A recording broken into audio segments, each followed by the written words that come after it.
मैं ओंकार हूं। केवल पूर्ण मनोयोग से आराधना करने वालों के लिए ही मैं साकार हूं, अन्यथा निराकार हूं। मैं ओंकार हूं। महादेव का न्याय सुनकर नारद का मन प्रसन्न हो जाता है। राक्षस सेना का नेतृत्व करते हुए रावण का नाना सुमाली इंद्र के वज्र प्रहार से आहत हो जाता है। अपने पिता रावण को भी देवराज इंद्र के सामने निर्बल पड़ता देखकर मेघनाद क्रोध से फुफकारता हुआ आगे बढ़ता है। मेघनाद की सिद्ध शक्तियों के सामने देवताओं की पराजय होती है। नागपाश के बंधन में बंधे देवराज इंद्र और देवताओं की मुक्ति के लिए परमपिता ब्रह्मा प्रकट होकर मेघनाद को अनेकों वरदान देते हैं। रावण की विजय से केकसी प्रसन्न हो जाती है और राक्षस नारियों को संबोधित करते हुए कहती है, राक्षस जाति की कीर्ति गाथा में अत्यंत आनंदपूर्ण दिन है। लंका की यह स्वर्ण नगरी माता पार्वती के श्राप से अभिशापित है, इसलिए आज से हम सभी ऐश्वर्यपूर्ण एवं आनंदमय स्वर्गलोक में निवास करेंगे। राक्षस जाति की उद्धारक विश्वराज माता केकसी की जय हो। विश्व महारानी मंदोदरी की जय हो। विश्व विजयी महाबली लंकेश्वर रावण की जय। इंद्रजीत युवराज मेघनाद की जय। विश्व विजयी महाबली लंकेश्वर रावण की जय।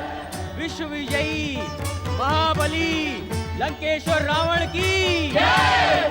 विश्व विजयी महाबली लंकेश्वर रावण की जय। विश्वराज माता केकसी की जय। माता श्री, आपका परम प्रतापी पौत्र मेघनाद इंद्रजीत बनने के साथ ही परम पिता ब्रह्मा जी का वरदान पाकर भी आया है। किंतु स्वर्ग के सिंहासन पर बैठना छोड़कर तुम लंका लौटकर कैसे आ गए विश्व विजयी रावण? मुझे अपमानित करने वाला दुष्ट इंद्र कहाँ है? तुम उसे मेरी चरण सेवा के लिए बांध कर लाने वाले थे। आपको अपमानित करने वाले इंद्र का हमने भयंकर अपमान किया पितामही। नागपाश में जकड़कर मैं उस दुष्ट को लंका ला रहा था, किंतु क्या इंद्रजीत, किंतु क्या?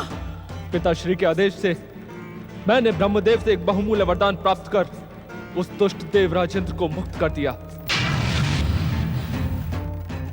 वरदान के लोभ में मेरे परम शत्रु दुष्ट इंद्र को मुक्त करवा के तुमने मेरा घोर अपमान किया है रावण। तुम मातृद्रोही है, मातृद्रोही। विश्व विजय के अभिमान में तू अपनी माता की प्रतिज्ञा भूल गया। ये तुम कैसा व्यवहार कर रही हो पुत्री केकसी? राक्षस राज रावण और इंद्रजीत मेघनाद के पराक्रम ने आज विश्व विजय अभियान पूर्ण करके सारे विश्व में राक्षस जाति के सम्मान को सर्वोच्च शिखर तक पहुंचा दिया है। और तुम?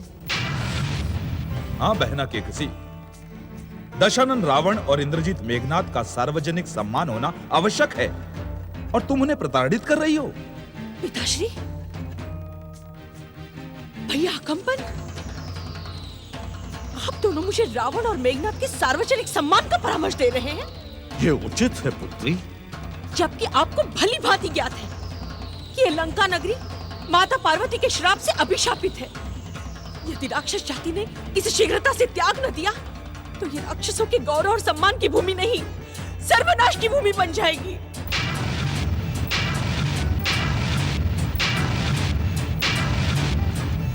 विश्व विजयी रावण, क्या तुम्हें ज्ञात है कि लंका की राक्षस जाति की ये प्रमुख नारियां यहाँ क्यों खड़ी हैं? क्यों माताश्री? क्योंकि यदि तुम्हारा मध्यम भाई कुंभकर्ण निद्रा से जाग गया होता तो अब तक इस अभिशापित लंका नगरी का हमने त्याग कर दिया होता। हाँ स्वामी, माता केकसी की आज्ञा पर हम सब स्वर्ग में निवास करने के लिए प्रस्थान करने ही वाले थे। मेरा निश्चय अटल होता है रावण। अब मैं अपने मातृद्रोही पुत्र के इस स्वर्ण लंका में एक क्षण भी नहीं रहूंगी। तुम्हें लेकर जो महत्वाकांक्षाएं मैंने संजोई थी, वो सब तुमने नष्ट कर दी। माताश्री, माताश्री, माताश्री, माताश्री। बहन शूर्पणखा, तेरी ये दुर्दशा किसने की? भैया दशानन। विश्व विजयी लंकेश्वर रावण की प्रिय बहन कि ये दुर्दशा करने का दुस्साहस किस दुष्ट ने किया है? तू मुझे उसका नाम बता बहन, उसका नाम बता। पुत्री शूर्पणखा, तीनों लोकों में रावण की बहन के विरुद्ध आंख उठाने वाला दुष्ट कौन है? शीघ्र नाम बता उसका। नानाश्री। उस दुष्ट को यमलोक भेजने के लिए मेरी भुजाएं फड़क रही हैं बहन, उसका नाम बता। भैया, बाकी और लड़ाके तो भाई हैं, राम और लक्ष्मण। राम और लक्ष्मण? इन दिनों वे दंडक वन में वनवासी वेश बनाकर इस प्रकार रहते हैं जैसे दंडक वन उन्हीं की संपत्ति हो। तुम्हारा उनसे विवाद किस कारण हुआ पुत्री? उनके साथ एक अति सुंदर सीता नामक सुकुमारी नारी भी आई है। मैं उसी से मित्रता की इच्छा लेकर उनकी कुटिया के समीप गई। तब क्या हुआ बहन? राम के छोटे भाई दुष्ट लक्ष्मण ने मुझसे छल करने का दुस्साहस किया है। लक्ष्मण! लक्ष्मण!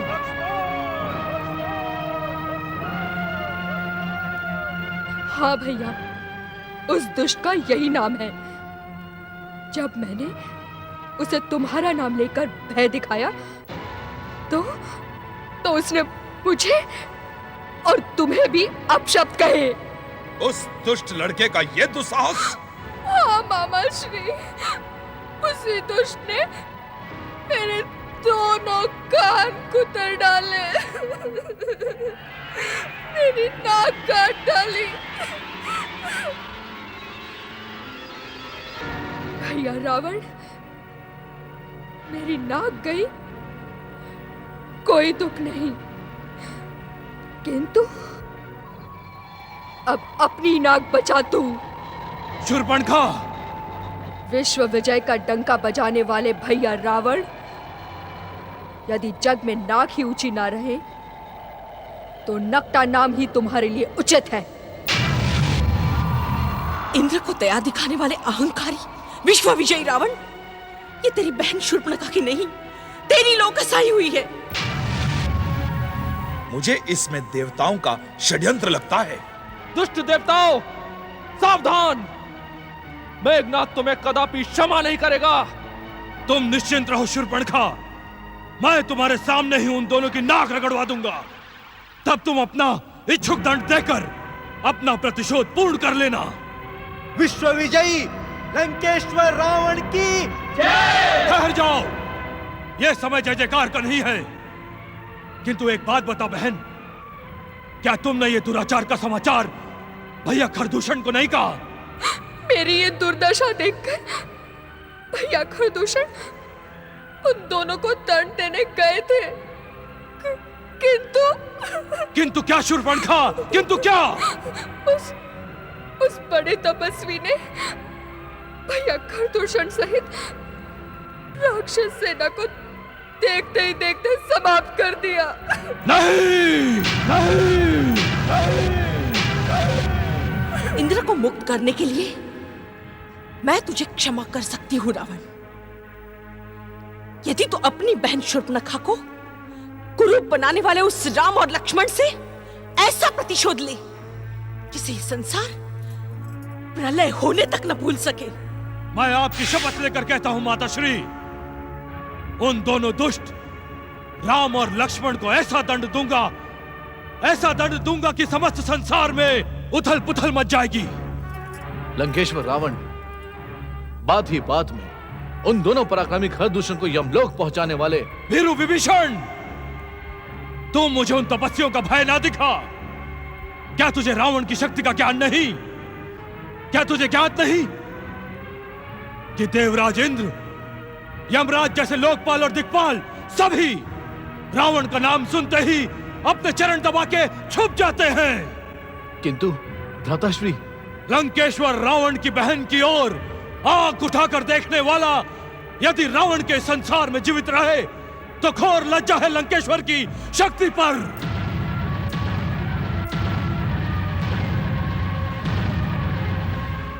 तुम धीरज रखो बहन, मैं इस क्षण दंडक वन को जाता हूं। मैं भी आपका साथ दूंगा पिताश्री। नहीं पुत्र इंद्रजीत, अब अपनी बहन का प्रतिशोध लेने रावण अकेला ही जाएगा। विश्व विजयी महापराक्रमी लंकेश्वर रावण की जय।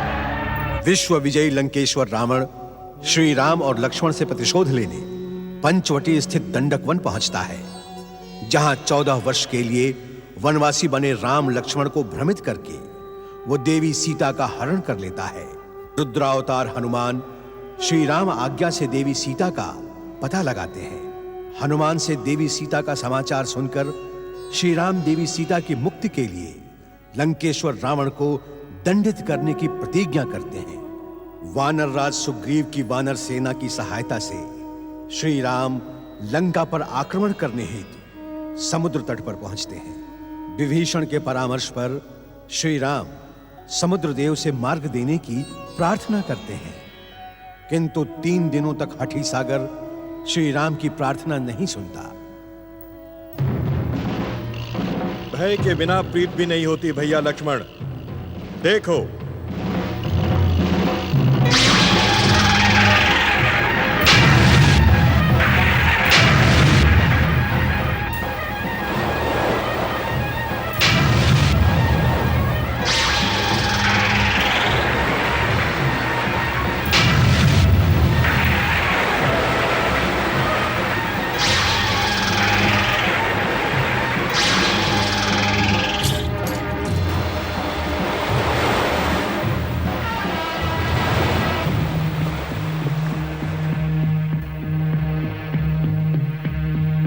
प्रभु श्री राम, प्रभु श्री राम।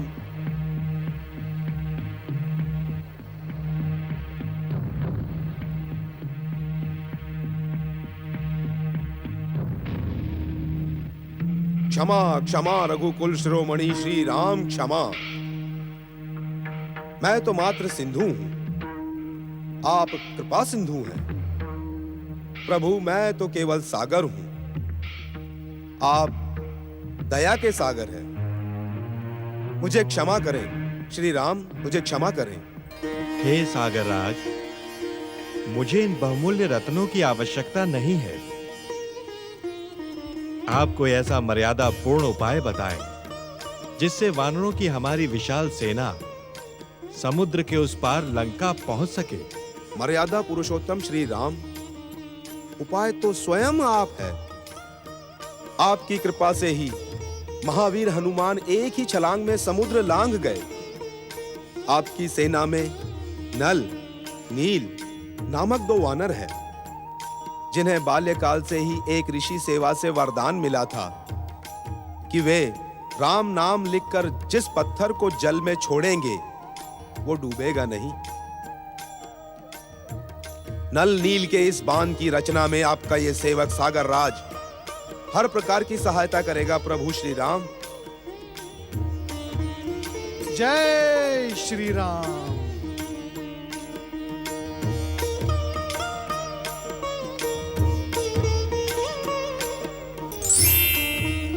प्रभु, नल नील सेतुबंध रचना के लिए उत्सुक हैं, आप आज्ञा दें।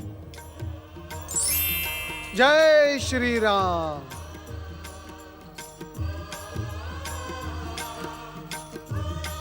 देवर्षि नारद को मेरा प्रणाम। हे कृपा सिंधु, दया सागर, मर्यादा पुरुषोत्तम श्री राम, आप लंकेश्वर रावण पर अपनी विजय सुनिश्चित करने के लिए सेतुबंध रचना से पूर्व देवादिदेव महादेव का शिवलिंग स्थापित कर भगवान भोलेनाथ का आह्वान करें और आप भगवान भोलेनाथ से आशीर्वाद एवं विजय का वरदान प्राप्त करें। आपकी उपस्थिति सदा मंगल की प्रतीक होती है देवर्षि।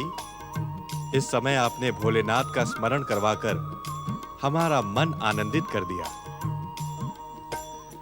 प्रभु,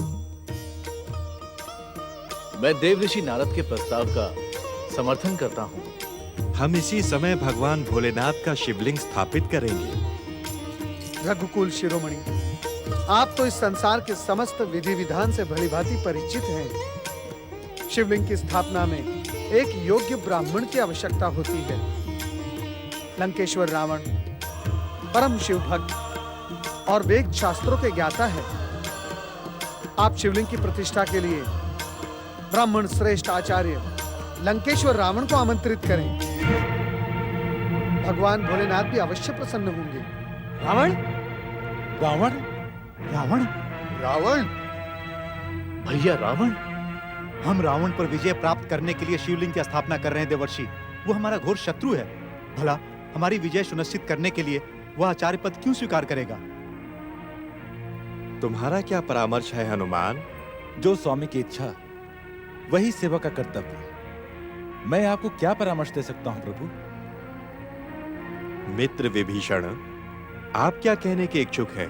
आपका शत्रु होने से पूर्व भैया रावण एक ब्राह्मण है। परम शिव भक्त भैया रावण शिव पूजा को कदापि अस्वीकार नहीं करेंगे। और यदि लंकेश्वर रावण ने अपने विश्व विजय अभियान में शिव पूजा को अस्वीकार किया तो नारायण नारायण। किंतु लंकेश्वर रावण को आमंत्रित करने कौन जाएगा? लक्ष्मण, शिव पूजा में आमंत्रण की नहीं, सूचना की आवश्यकता होती है। मैं यहीं से आचार्य पद के लिए लंकेश्वर रावण का आवाहन करता हूं।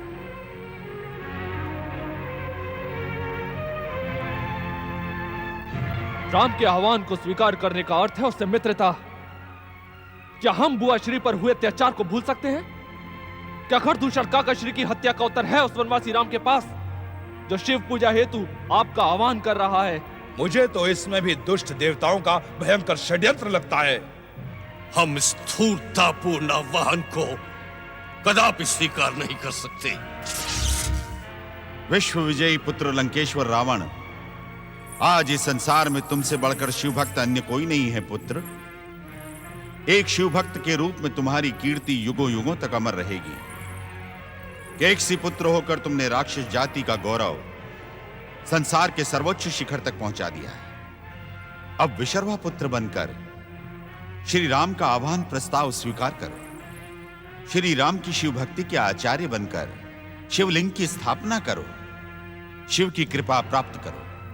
शिव कृपा तो रावण को प्राप्त है ही। शिव पूजा के आचार्य पद के लिए मेरे पुत्र रावण को दक्षिणा भी तो मिलेगी। अवश्य। रघुकुल की दक्षिणा तो विश्व विख्यात है। दक्षिणा में यदि मेरा पुत्र राम लक्ष्मण का जीवन मांग ले तो?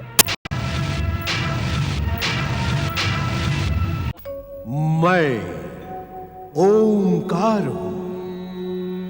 केवल पूर्ण मनोयोग से आराधना करने वालों के लिए ही मैं साकार हूं, अन्यथा निराकार हूं।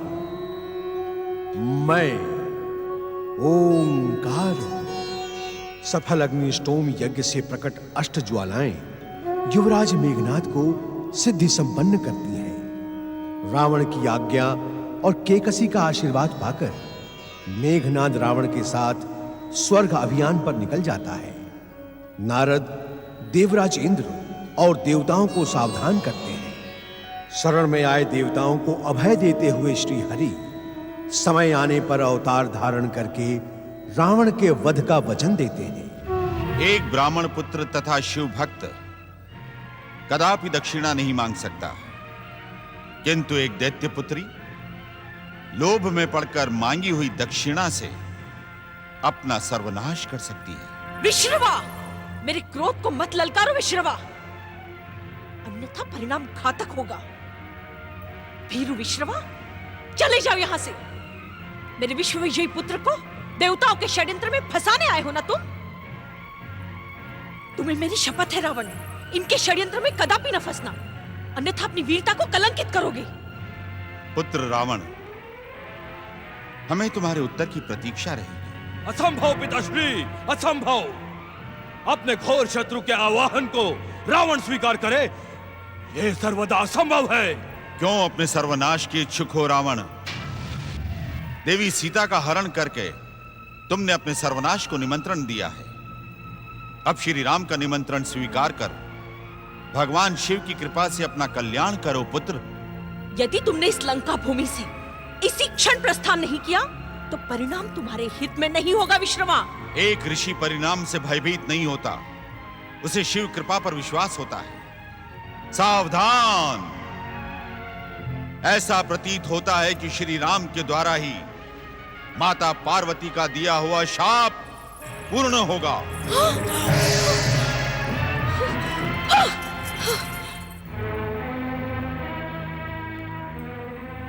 आप निराश न हो देवर्षि। ये तो पूर्व निश्चित था कि लंकेश्वर रावण हमारा आवाहन कदापि स्वीकार नहीं करेंगे। शिव शिव शिव शिव शिव शिव शिव शिव शिव शिव पूजन के लिए आचार्य पद का आमंत्रण ठुकराने वाला शिव भक्त कैसे हो सकता है? देवर्षि, आपने ही कृपा करके हमें आचार्य पद के लिए लंकेश्वर रावण का नाम सुझाया था। अब आप ही कृपा करके दूसरे योग्य आचार्य का नाम बताएं। हर हर महादेव।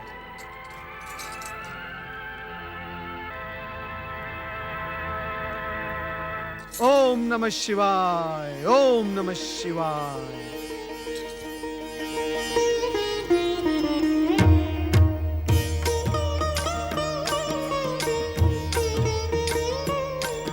किसे ढूंढ रहे हैं देवर्षि? नारायण नारायण।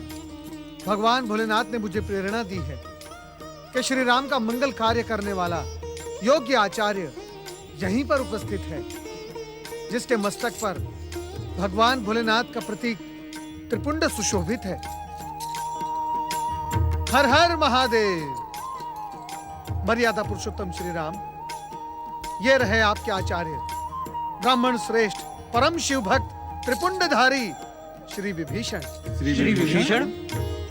नारायण नारायण। ब्राह्मण श्रेष्ठ विभीषण जी, भगवान भोलेनाथ के शिवलिंग की स्थापना का आयोजन प्रारंभ करें। जो आज्ञा प्रभु।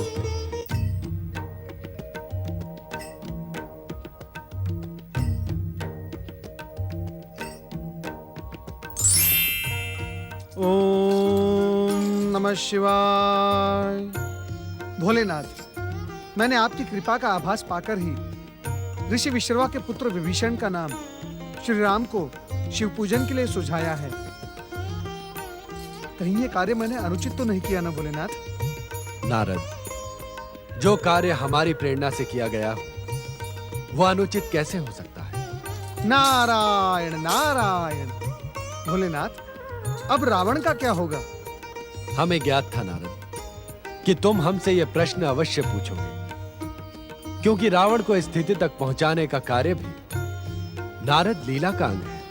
शिव शिव शिव शिव शिव शिव शिव शिव। नारद तो निमित्त मात्र है भोलेनाथ, करता तो आप ही हैं। रावण की माता केकसी ने रावण को शिव पूजा से वंचित करके राक्षस जाति के सर्वनाश को निमंत्रण दिया है। यदि रावण श्री राम के लिए आचार्य बनकर शिव पूजा करता तो उसके समस्त पापों का अंत हो जाता, परंतु विधि के विधान को भला कौन परिवर्तित कर सकता है नारद?